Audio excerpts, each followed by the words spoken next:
First down and 10 from the Pittsburgh 16. Book fakes the give inside, throws to his left, Chase Claypool across the 5. Touchdown, Notre Dame!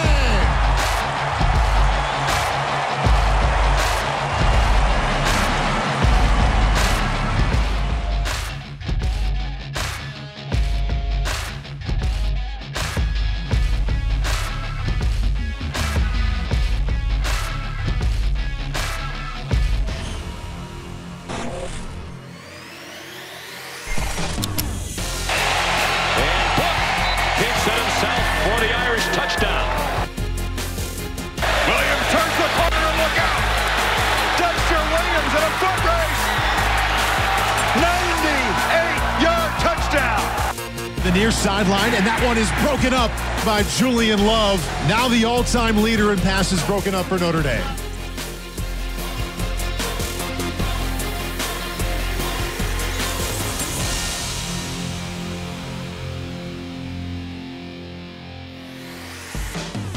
And welcome to Inside Notre Dame Football, presented by TireRack.com. Along with former Irish quarterback Evan Sharpley, I'm Darren Pritchett.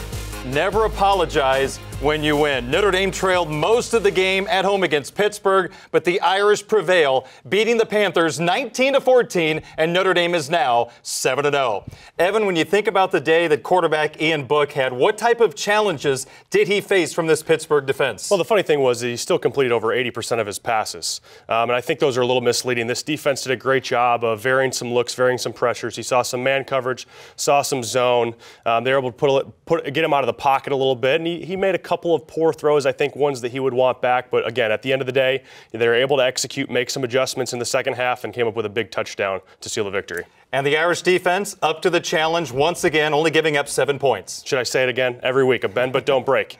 You only give up 7 points, you're going to put your team in a good position to win football games. Once again, pressure from the front four, Julian Okwara, Dalen Hayes, Khalid Kareem, all these guys are playing at a very high level. Let's check out the first half highlights from Notre Dame Stadium. Undefeated Notre Dame taking on the 3-3 Pittsburgh Panthers. Last 4 meetings in this facility between these two teams, each squad with 2 victories. We've had a 4-overtime game and a 3-overtime game. Early on, a miscue on special teams, the Irish jump. The possession continues and Pitt takes advantage. Quandre Allison, a 9-yard touchdown run, 7-0 in favor of Pittsburgh. Later on, Book intercepted by Jason Pinnock, and the Panthers turn over the Fighting Irish. Not usually a great throw when you're thrown against your body there. That's one he'd like back. On third down, Jerry Tillery takes down Allison to force a Pittsburgh punt. The Irish go back to work on offense. Book, looking for somewhere to throw the football, decides to run. No gain. Then they tried Dexter Williams, only a gain of 1 yard to the Notre Dame 37. Then on third down, a good pocket for Book, but he decides to roll to his left. No one is open, and he is forced out of bounds for no gain. On third down and 1 on a later possession, Tony Jones Jr. picks up the first down on a 2-yard carry. The Irish only 19 carries for 22 yards in the first half. Tough sledding all day. If you can't establish the run, it's going to be difficult to pass the football. Roughing the passer penalty on Pittsburgh gives the Irish good field position. Book to Alize Mack for the Irish first down. Notre Dame settles for a 22-yard field goal from Justin Yoon. It was Pittsburgh 7 and Notre Dame 3. Maurice French, a 6-yard carry to the Pittsburgh 30-yard line. Kenny Pickett, the Pittsburgh quarterback, led them to victory over Miami last year. Looking for French, but the pass is incomplete. Good pressure by Khalid Kareem. Another Pickett throw, this time Okor with the quarterback hit, and it's an incomplete pass. Later on in the second quarter, Ian Book down the left sideline. He finds Miles Boykin 30 yards to the Panther 21-yard line. Short pass play to Michael Young. He'll pick up the first down 3 yards to the Pittsburgh 9-yard line.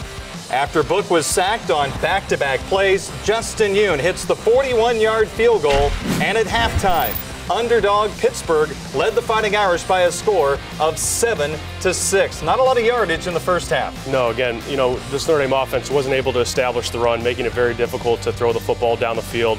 Credit to Pitt. They had a good game plan coming in, and they executed at a high level, and that's the reason why you have a 7-6 score at halftime. So the Irish down by 1 at halftime. We'll check out the exciting second half highlights coming up in just a moment. This is Inside Notre Dame Football. Inside Notre Dame Football, is presented by TireRack.com and brought to you by Team Notre Dame partners, Coca-Cola, Under Armour, and Gatorade. Inside Notre Dame football is also brought to you by Vivid Seats, Canon, Xfinity, Nissan, Notre Dame Federal Credit Union, and SiriusXM. And welcome back to Inside Notre Dame Football, along with former Notre Dame quarterback Evan Sharpley. I'm Darren Pritchett. The halftime score from Notre Dame Stadium, Pittsburgh 7 and the Fighting Irish 6. Let's go to the second half highlights as Notre Dame attempted to win their 10th consecutive home game. But a slow start for the Irish as Pittsburgh takes the opening kickoff of the third quarter all the way back for a touchdown. It's Maurice French, 99 yards, the second kickoff return allowed by Notre Dame this year that went all the way for a score. So Pittsburgh led 14-6. Ian Book had his arm hit by Jalen Twyman. The ball floats, and it's picked off by Jay-Z Stocker, who returns the ball 15 yards. The Irish now back on offense, second down and 18. Book a long throw across the field. He hits Chris Fink to the Pittsburgh 35. There's that connection again. Over the middle, it's Fink, 15 yards to the Panther 16-yard line. The California native Book over the middle. It's a slant to Chase Claypool. Touchdown Notre Dame from 16 yards. This was an adjustment we saw in the second half, some switch releases which work against both man coverage and zone. Beautiful timing, beautiful throw for the touchdown. Notre Dame decides to go for two. The pass incomplete to Boykin, and Notre Dame trailed 14-12. We go to the fourth quarter. Alex Kessman misses a 37-yard field goal. The Panther lead was still 14-12. That was his second miss of the day. Chris Fink takes a handoff from Ian Book. 9 yards plus a face mask penalty against Pittsburgh, but that drive stalled at midfield. Here's Julian Okora, a huge third down play. He brings down the ball carrier for a 3-yard loss. Dexter Williams got going in the fourth quarter. He ran around the left side and picks up 13 yards. Book with a good pocket, fires left side and finds Miles Boykin 12 yards to the Pitt 35. And then it's Book down the field. Getting behind the defense is Boykin. Touchdown Notre Dame, 35 yards, and the Irish with their first lead of the day. Play action holds the second level here. Couldn't come at a better time for this touchdown. Right on the money to Miles Boykin. Notre Dame 19 and Pittsburgh 14 with under 6 minutes to go. Jalen Elliott comes up with a big play, almost comes up with the interception. The ball up in the air. It lands incomplete. Then Pittsburgh, some trickery. Jeff George Jr., a backup quarterback, lines up as the punter. They go for it on fourth down. The pass is incomplete. So Notre Dame trying to close out the game. 4th down and 1 from Pitt territory. Book is forced out of bounds, and Pittsburgh gets one more opportunity. But here is one of the guys who had a huge game today, and that was Khalid Kareem with the quarterback sack. Then a quarterback hurry by Okora. The pass is batted away, and Pittsburgh had 3rd down and 24. Pickett steps up in the pocket. He goes across the line of scrimmage. That's a penalty. The pass was incomplete. Final opportunity on 4th down. Pickett rolls to his right, throws deep down the field. Incomplete, and the Notre Dame defense gets the job done. Notre Dame survives and advances. They beat the Pittsburgh Panthers at Notre Dame Stadium 19-14 to improve to 7-0. Can we take a collective deep breath after that one right there? No question about that. Final stats, 344 yards for the Fighting Irish, and look at the Pitt totals, 242 yards of total offense. Time of possession here, too, for Pitt. They did a great job of controlling the football when they had to. Being able to stay on the football field, keep Notre Dame's offense off of the field as well. So, moving forward, you're going into a bye week now. Kind of lick your wounds a little bit, but at the end of the day, you're 7-0. You got some good things going. Irish win by 5, 19-14 over the Pittsburgh Panthers. Stick around, more Inside Notre Dame Football to come, presented by TireRack.com. Here in Coach Kelly's office in the Notre Dame locker room right after the Irish's 19-14 win over Pittsburgh, you told your team all week that this would not be easy. But when you have a successful year, there are going to be games where you don't play as well as you can, and when you're Notre Dame, the other team's always going to turn in a great effort. Yeah, I was nervous about this one. I'll tell you that. I knew it was going to be a dogfight, but our kids hung in there. A lot of things didn't go our way today. you don't have kickoff returns go for touchdowns and live to tell about it, or jump offside and have them continue a drive. But we did, and we were down and came back in the second half again. Played much better in the second half. Our defense was outstanding, and Ian Book was great in the second half. So good things to build on. You got to come ready to play and execute each and every week, and this was a good test for us. The more Ian Book plays, the more scouting report there is on him for the opposition. Pat Narduzzi, an outstanding defensive coach. I thought Pitt had a really good game plan, and yet Ian completed 81% of his passes. He's the first Notre Dame quarterback to complete 70% or more in 4 straight games. Yeah, and I mean, he had a wide open Boykin early in the game, and he gets his arm hit, or that's a touchdown. Throws a great ball in the fourth quarter, so he can push the ball down the field vertically. Had a PI with Chase, so he can throw the ball down the field as well. We'll have to continue to expand that, but other than we're going to have to work on his sliding and making sure that he gets to 10 yards to slide. He did some really good things in the second half. You just mentioned your 2 top wide receivers in terms of their ability to really stretch a defense with their physicality. 2 guys in Claypool and Boykin who have worked very, very hard to develop to the point now where they are very difficult to defend if you get the ball in their area. Yeah, no doubt. And I think as we continue to evolve as an offense, we're seeing the great balance when you add Chris Fink in there. His ability to touch the ball in a lot of different areas, the big tight ends. We're going to get Jafar Armstrong back here pretty soon. I just think it's an offense that continues to get better. And look, Ian's had, what, 4 or 5 games under his belt? He's seeing things better. I thought that his pocket awareness in the first half wasn't what it needed to be, but he fixed that in the second half and got better. So saw a lot of positive things that we can build off going into this bye week. The team has shown a resiliency. You touched on a couple of special teams miscues, but when they needed to be ready for that fake punt late, they were. They did a nice job there. I think we pinned them into some poor field position late in the game. It's just the consistency of special teams seems to elude us, so just need to be more consistent. And this was a great game for us to learn from. It's better to learn from a win. I think our guys saw that. And I think now with the break coming, comes at a really good time for us to just, physically I think we're in really good shape, but I think mentally we need a little bit of a kind of a recharge. I think this will be a good one for us. Julian Okwara gets the game ball, part of a defensive line. That whole defense is outstanding. The secondary is much improved, but that defensive line may be the one that's surprising the opposition more than any other part of your defense in terms of when they compare it to last year. Well, they keep coming after you. I mean, and they make a quarterback uncomfortable. We were in a 3-man rush late in the game, and you feel pretty good as a head coach when your defense is on the field that, especially when it's 4th and 29, you feel like you're probably going to come up with a stop. 2 weeks now, both to rest up, give this team a little time off that they need, and also prepare for the triple option attack at Navy.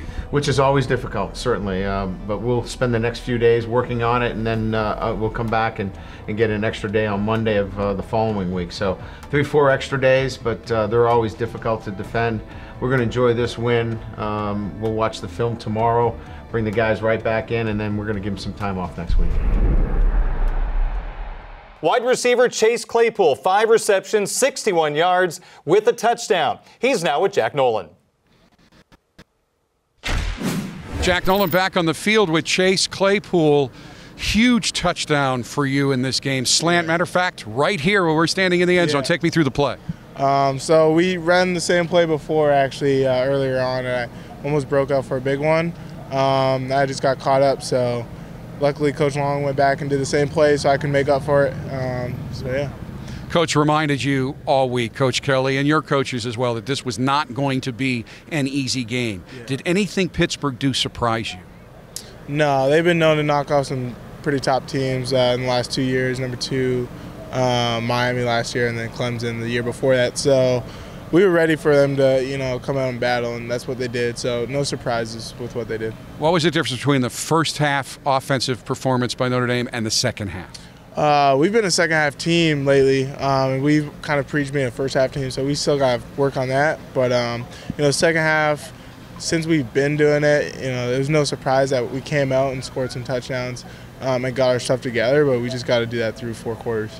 You, Miles, and Chris are becoming a very formidable starting receiving core, and especially you and Miles are now using your size to such great advantage. Defensive backs can't like to see you coming at them. Yeah, especially with the physicality that we preach. You know, it's good to be big, but if you're big and not physical, it really doesn't do anything. So I think if we can be physical and use our speed and and height and weight, I think it'll be a big advantage for us. But we got to make sure we do all those three things before we do anything. Coach always talks about how you guys have to grind, and you have been grinding. Next week, you get out of here from Tuesday until Saturday. How important is that for this football team, and what are you going to do? It's awesome. I think it's really good. It's like a big reward for us to go 7-0 and take a week off. So I'm going home, back to Canada on the West Coast. So I'm excited for that, and I'm just gonna relax and watch some college football on Saturday. Let's take a look at the Vivid Seats Play of the Week.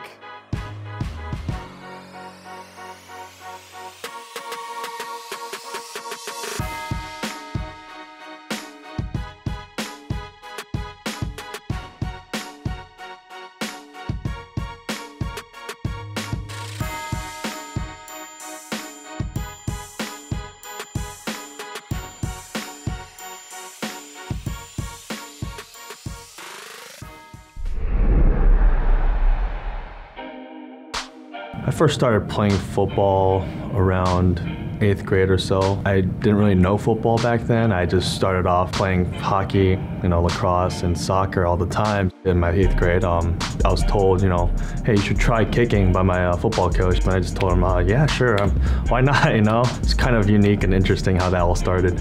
Well, I was born in Ohio, and I ended up moving to Korea right after, so I grew up in Korea for 10 years. I'm here as a sole Korean football player for Notre Dame, representing Korea in a sense. I do take pride in that. I mean, it's important that I know my heritage. What motivates me, I think, on a daily basis is the fact that I'm at Notre Dame, and it's a blessing to be here. You look at the fans, you look at all your teammates and all your coaches. It's amazing. I definitely love the walk. The walk is phenomenal. You're not going to get that anywhere else. I mean, it's truly special, and you get to meet your friends and family and all your fans that are cheering for you. So I'm really, truly appreciative for everyone who's out there.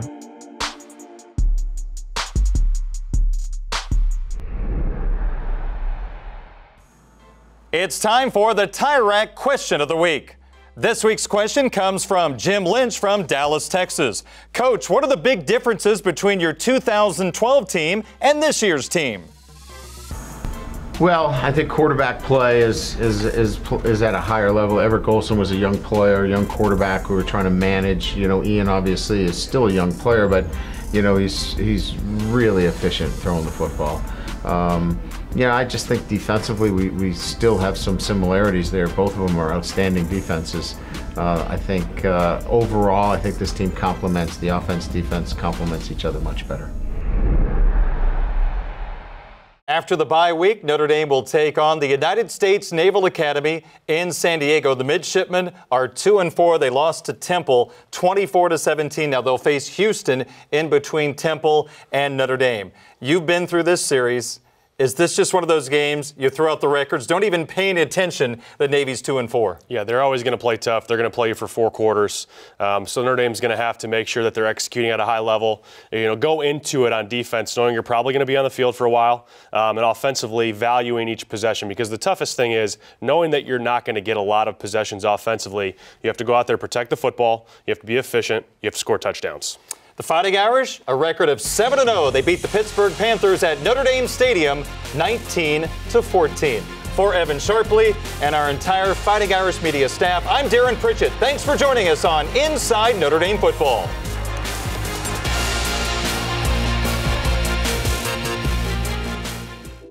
Inside Notre Dame Football is presented by TireRack.com and brought to you by Team Notre Dame partners, Coca-Cola, Under Armour, and Gatorade. Inside Notre Dame Football is also brought to you by Vivid Seats, Canon, Xfinity, Nissan, Notre Dame Federal Credit Union, SiriusXM.